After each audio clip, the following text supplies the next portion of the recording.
మిత్రులారా,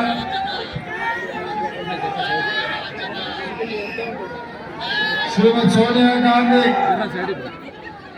శ్రీ మల్లికార్జున్ ఖర్గే గారు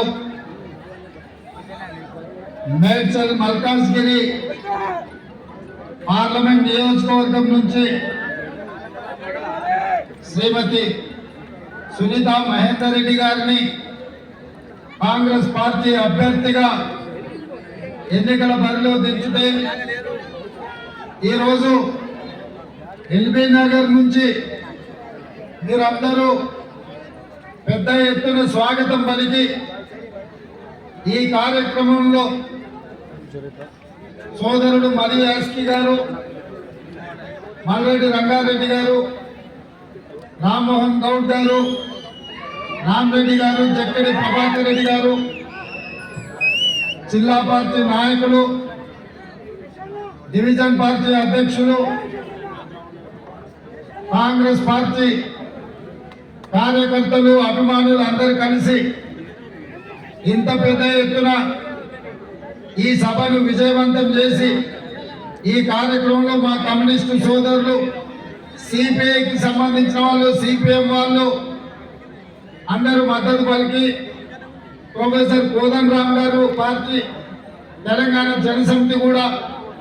కాంగ్రెస్ మద్దతు పలికి ఎన్నికల్లో కాంగ్రెస్ గెలిపించడానికి ముందుకు వచ్చినందుకు మీ అందరికీ మనస్ఫూర్తిగా ధన్యవాదాలు. ఇవాళ మీ ముందు తెలంగాణ రాష్ట్ర ముఖ్యమంత్రిగా నిలబడి కాంగ్రెస్ పార్టీ తెలంగాణ అధ్యక్షుడిగా మాట్లాడుతున్నా అంటే 2019 ఎన్నికల్లో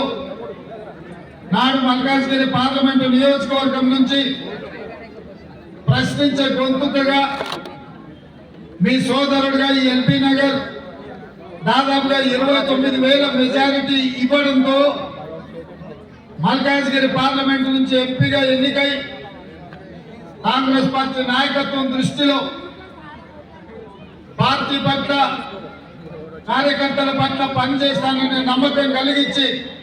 పిసిసి అధ్యక్షుడై ఆ తర్వాత రాష్ట్రం నలుమూలలు తిరిగి తెలంగాణ ముఖ్యమంత్రిగా మీ ముందుకు వచ్చిన నేను ఎల్బీ నగర్ శాసనసభ నియోజకవర్గంలో ఉన్న మా మహబూబ్ నగర్ నుంచి, నల్గొండ జిల్లా నుంచి, రంగారెడ్డి జిల్లా నుంచి కూడా అత్యధికంగా ఉన్న మా సోదరులు, మా వాడు ఈ రాష్ట్ర సమస్యల మీద ప్రశ్నించే గొంతుకై మా సమస్యల పట్ల ప్రభుత్వాలను నిలదీస్తాడు. ఆనాటి తెలంగాణ ప్రభుత్వాన్ని మెడలు వంచి రాష్ట్ర ప్రజలకు, రైతులకు, నిరుద్యోగ యువకులకు ఉపయోగపడతాడని మీరందరూ అండగా నిలబడడంతో ఈ రోజు నేను ఇంత పెద్దవాడిని అయినా. ఇవాళ తెలంగాణ రాష్ట్ర ముఖ్యమంత్రిగా మీ ముందుకు వచ్చి అడుగుతున్నా,